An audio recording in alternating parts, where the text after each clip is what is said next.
Halo guys, rasanya lama banget ya aku nggak posting video. Dan kali ini aku posting video lagi dan mau ajak kalian jalan-jalan ke Karangasem. Namun sebelumnya jangan lupa subscribe, like, komen, dan share ya. Seperti yang aku bilang di awal, sudah lama banget kayaknya aku nggak buat video. Lantaran aku sekarang sibuk jadi ibu. Iya, aku udah punya anak sekarang. Dan otomatis untuk pergi kemana-mana aku harus berpikir, selama perjalanan anakku bakal rewel gak ya? Atau barang-barang apa aja yang aku harus bawa? Terutama barang-barang milik anakku. Karena kalau ketinggalan sedikit aja, wah bisa berabe. Apalagi kalau urusan pamper sama susu. Harap dimaklumi lah ya, namanya juga orang tua baru. Di tengah perjalanan, kami mampir dulu untuk sarapan. Tepatnya di sate kambing Tingadi. Sebenarnya aku gak terlalu suka sama sate kambing. Tapi karena suamiku lapar, ya udah kita mampir aja di sate kambing ini. Sate kambing Tingadi atau Tingadi ini asalnya dari Kelungkung, Bali. Yang membuat dia berbeda dengan sate kambing lainnya adalah lawar kambingnya yang khas. Jadi aku cuma makan gulai sama lawar kambingnya aja. Kalau kalian pengen coba rasanya, kalian bisa mampir di Jalan Gunaksa, dekat dengan Pusat Kebudayaan Bali sisi barat.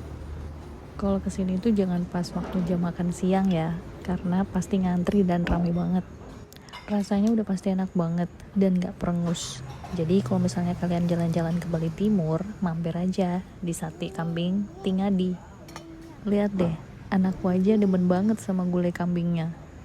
Kita lanjut perjalanan dari Dalung menuju Karangasem kurang lebih 2,5 jam. Kami berangkat dari rumah pukul 9 pagi. Dan ini udah macet banget ya daerah Dalung.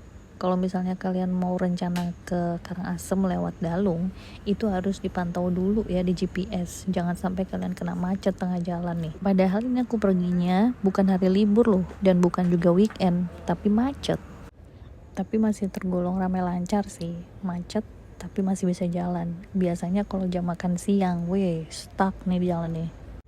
Sedikit cerita, sebenarnya aku tuh diajakin sama suami ke Karangasem. Tepatnya di daerah Candi Dase. Suamiku kan lagi hobi mancing nih. Nah, kata beberapa orang temannya tuh kalau mancing lebih enak di Candi Dase.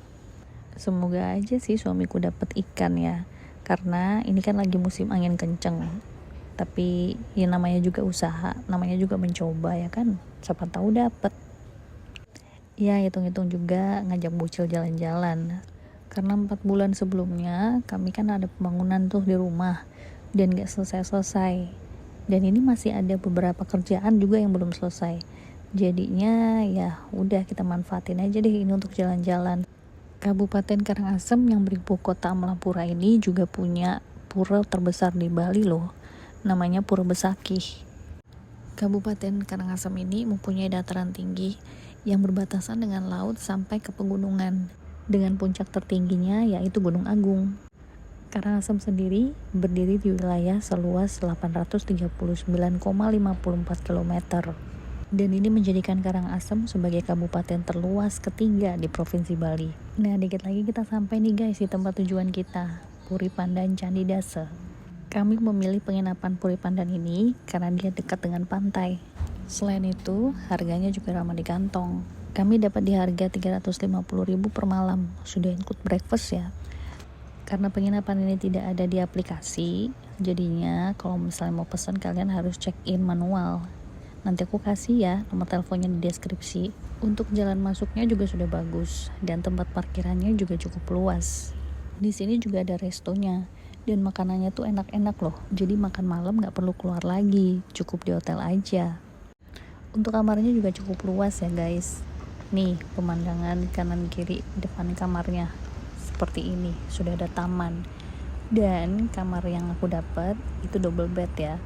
Penampakan teras luarnya seperti ini, sudah ada sofa dan meja.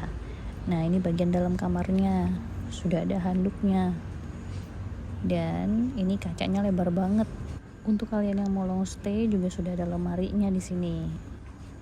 AC-nya juga dingin banget. Dan memang kurangnya nggak ada TV sih. Tapi kalau menurutku kalian liburan untuk menikmati alam yang ngapain butuh TV dan wifi, ya kan? Nah ini kamar mandinya, itu tempat jemur tuh. Ini showernya seperti ini, ya standar lah. Yang penting ada air panas dan air dingin, itu penting banget buat anak aku. Ya, setelah selesai ngeliatin kamar ini, aku mau ngajak kalian kulineran ya. Kuliner makanan khas Karangasem. Aku mau cari yang namanya belayak. Belayak ini makanan khas dari Karangasem. Makanan ini tuh berupa ketupat yang dibungkus pakai daun janur ataupun pakai daun aren muda. Belayak biasanya disajikan dengan kuah kuning atau bakso genep dan dilengkapi dengan urap, ayam suwir, dan sambal. Salah satu yang terkenal adalah belayak De Ani. Satu porsi belayak ini harganya 25.000. Aku pesen 2 jadinya 50.000. Ini rasanya enak banget, kalian wajib cobain. Untuk lokasinya nanti aku catat di deskripsi ya. Kembali lagi ke hotel. Ini aku lagi nemenin suamiku untuk nyabet pancingan sambil nemenin anakku main pasir. Dan anginnya tuh kenceng banget ya. Ombak tuh juga gede. Ya, jadi nothing tulus lah suamiku. Yang penting ada pengalaman hari ini mancing sendirian. Biasanya dia sama teman-temannya tuh. Oke lah, sekian dulu untuk hari ini. Kita sambung besok lagi. Rencananya besok subuh aku mau jalan pagi ngeliatin lotus gitu, atau bunga teratai lah ya. Dan terkenal banget di daerah Candi Dase ini. Semoga besok cuacanya cerah dan bunga lotusnya mekar ya. Karena kalau kita agak siang, bunga lotusnya tuh akan kuncup lagi. Oke, see you on the next video. Jalan-jalan Karangasem hari kedua.